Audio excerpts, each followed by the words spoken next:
Hola, soy Lucía Castro López de Quintana, del Grupo 1, que está compuesto por Marta Alvar Barrio, Sandra Alguacil Medina, Cristina Anaya Ramos, Sandra Borrachero Cruz, María Campos Lamana y Samantha Carballo Fernández. Y os vamos a presentar la deconstrucción y la traducción. Aquí tenemos el índice de la presentación. Vamos a empezar hablando del siglo XX, concretamente del estructuralismo y postestructuralismo, y también un poco sobre Jacques Derrida. Después vamos a seguir con la deconstrucción en la filosofía y la literatura.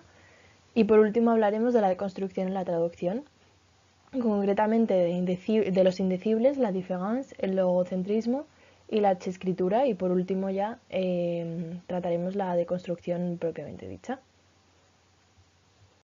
Como hemos dicho antes, vamos a empezar hablando sobre el siglo XX. En el siglo XX surgen autores de gran relevancia con teorías que tratan la traducción y que tienen relación con la traductología. En primer lugar, George Steiner con la hermenéutica. Steiner, con su obra Después de Babel, en 1975, rompe la tradicional división de la traducción en traducción libre o traducción literal. Steiner describe el desplazamiento hermenéutico como un proceso intelectual que solo se ve completo cuando el traductor ha compensado la violencia ejercida sobre el texto fuente mediante la incorporación y reexpresión del don en el texto meta. Este don marcará la razón de ser de la traducción, la posibilidad de sobrepasar el texto fuente o la de ser solo un puente para que el lector aprecie todo el valor del texto fuente. Ezra Pound, con su El lenguaje como energía, es defensor de una traducción interpretativa. La división del lenguaje que nos ofrece Pound es de gran relevancia para este autor. El lenguaje se considera una energía divisible en tres dimensiones distintas. Primero tenemos la melopoeia, que es la propiedad o valor musical de una lengua, la fanopoeia, que es su propiedad visual, y por último, la más complicada probablemente, que es la logopeia. Es compleja no solo por su significado, sino también por el juego significante de una palabra en relación al contexto en el que aparece. Para el autor, la logopeia es lo más difícil de traducir, ya que el traductor necesita conocer bien el entramado espacio-temporal del texto. Después tenemos a Walter Benjamin, que analiza la tarea del traductor. Benjamin no se refiere a la traducibilidad como traslado, equivalencia o igualdad lingüística entre un idioma y otro, sino como una expansión de la vida del texto. Según Benjamin, el traductor en sí se enfrenta al problema de la fidelidad al texto, y su tarea no es la simple reproducción de la esencia del texto, sino el enriquecimiento del espíritu del hombre y del lenguaje del hombre. Por último tenemos a Derrida, que es el que vamos a tratar más en profundidad en esta presentación, que es el padre de la deconstrucción. Antes de comenzar con la propia deconstrucción hay que mencionar dos corrientes en auge en la época, en el siglo XX. Estas dos corrientes son el estructuralismo y el postestructuralismo, siendo este último no la conclusión del primero, sino el abandono de la rigidez del mismo. Aquí tenemos un cuadro en el que nos explica un poco ambas corrientes, y vemos que el surgimiento del estructuralismo es en Francia en 1940 y 1950, mientras que el postestructuralismo surge también en Francia, pero en los años 60. La idea principal del estructuralismo se basa en estructuras que permiten la clasificación, mientras que el postestructuralismo está basado en estructuras también, pero influidas por el contexto. En cuanto a la lingüística, el estructuralismo considera que los componentes de la lengua adquieren sentido debido a su copresencia sincrónica, es decir, al mismo tiempo, y a través de su relación con elementos del mismo sistema. El postestructuralismo, en cambio, establece un análisis diacrónico, es decir, a través del tiempo, de dichos elementos, y concibe el texto como estructura temporal. Considera además que las estructuras del estructuralismo existen, es decir, no las niega, y es por esto que es como una continuación y un abandono de la rigidez, pero no una corriente completamente opuesta, pero considera que están influenciadas por el contexto sociohistórico. Ha habido muchos representantes del estructuralismo en diversos campos y disciplinas, entre ellos Sartre en la filosofía, Levi Strauss en la biología, Jacques Lacan en el psicoanálisis, Foucault en la epistemología y por último Derrida, que como ya he dicho antes veremos en esta presentación. Jacques Derrida, de origen argelino, nació en 1930 y su vida estuvo marcada por la Segunda Guerra Mundial. Estudió en París y trató de desarticular la tradición filosófica de Occidente y puso en duda distinciones básicas como las de significante y significado o la de sentido literal y sentido figurado. Sus obras más destacadas las tenemos aquí en el PowerPoint. Son de la Grammatologie, que es un análisis del origen del lenguaje. Después tenemos la escritura y la diferencia. Y por último, la voz y el fenómeno. Sin embargo, su mayor contribución es el concepto de deconstrucción. El término de construcción surgió por primera vez en 1967 en la obra de Derrida de la Grammatologie como propuesta de traducción para el término alemán, que bueno, no sé pronunciar, pero lo tenéis ahí puesto, de destrucción utilizado por Heidegger en su obra Ser y Tiempo. Ahora vamos a hablar de la deconstrucción en la filosofía y en la literatura.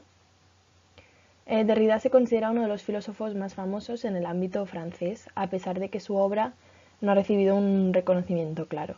Sin embargo, esta pues, ha influido enormemente en numerosos autores pertenecientes a una gran variedad de disciplinas diferentes, entre ellas la filosofía y la literatura.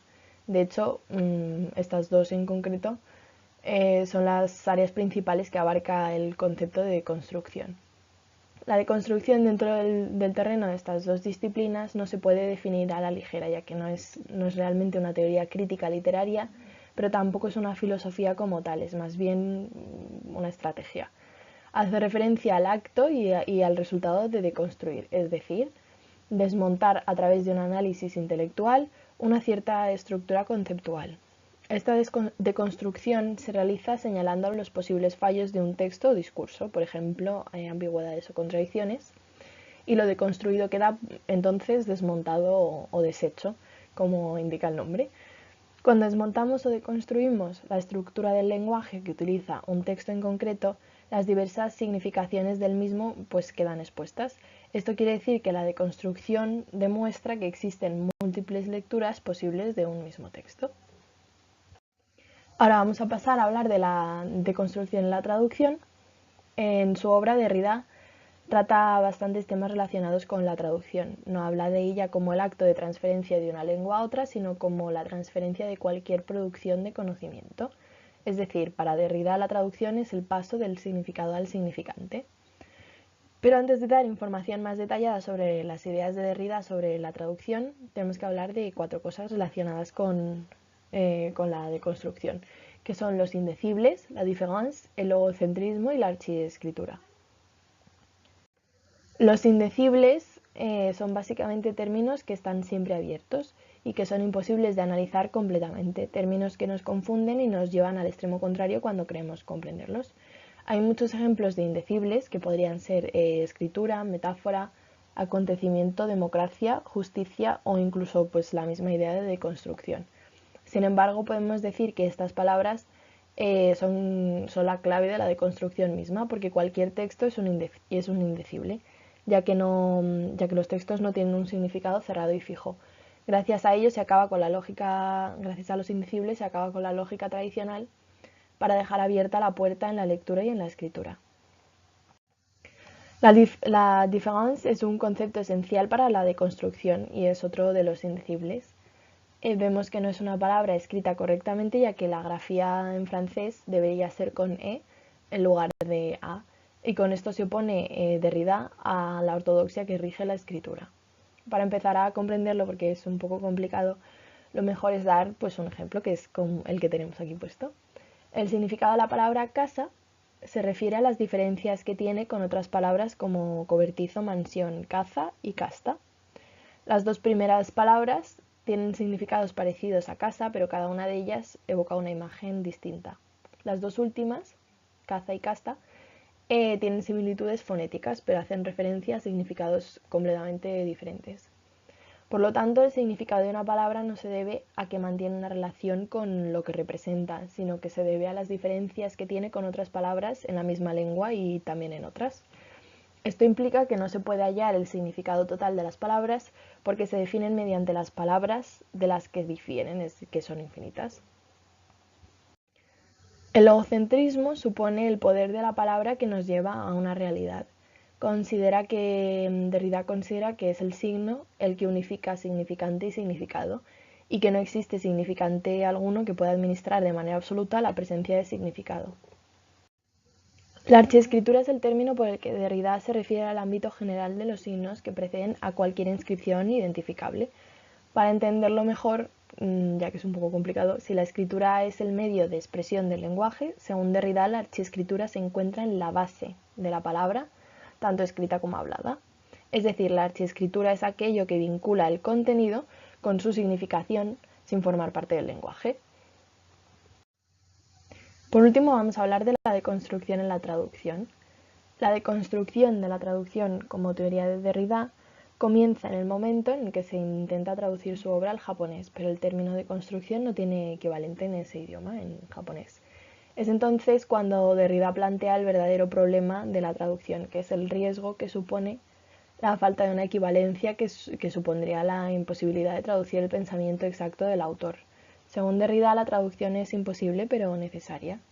Derrida argumenta que dentro del proceso traductor hay que crear textos que no se mantengan como puramente pertenecientes ni a la lengua origen ni a la lengua meta, es decir, textos, por así decirlo, neutrales. Estos textos permitirían una traducción sin el fallo que supone la equivalencia.